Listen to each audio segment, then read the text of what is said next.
জাতীয় কবি কাজী নজরুল ইসলামের ১২৭তম জন্মবার্ষিকী উপলক্ষে বাগেরহাটের মোরেলগঞ্জে বর্ণাঢ্য আয়োজনের মধ্য দিয়ে উদ্বোধন করা হয়েছে নজরুল বর্ষ ২০২৬। বৃহস্পতিবার সকালে উপজেলা পরিষদ সম্মেলন কক্ষে উপজেলা প্রশাসনের উদ্যোগে আয়োজিত এ অনুষ্ঠানে আলোচনা সভা, নজরুলের জীবন ও কর্মভিত্তিক উপস্থাপনা এবং ৩ দিনব্যাপী সাংস্কৃতিক কর্মসূচির আনুষ্ঠানিক সূচনা করা হয়। অনুষ্ঠানের শুরুতে জাতীয় পর্যায়ের উদ্বোধনী অনুষ্ঠান ভিডিও কনফারেন্সের মাধ্যমে সরাসরি সম্প্রচার করা হয়। এতে জাতীয় কবির সাহিত্য, দেশপ্রেম, সাম্য, মানবতা ও অসাম্প্রদায়িক চেতনার বিভিন্ন দিক তুলে ধরা হয়।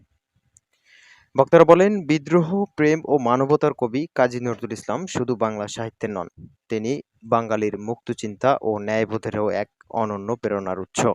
তার আদর্শ নতুন প্রজন্মের কাছে পৌঁছে দিতে এ ধরনের আয়োজন গুরুত্বপূর্ণ।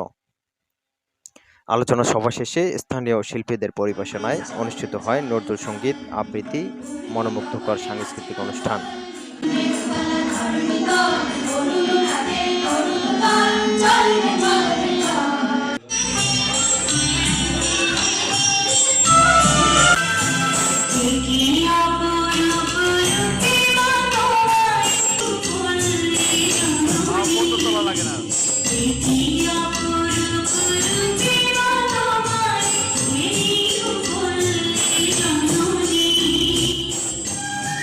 উপস্থিত দর্শক শ্রোতারা কবির অমর সৃষ্টি উপভোগ করেন।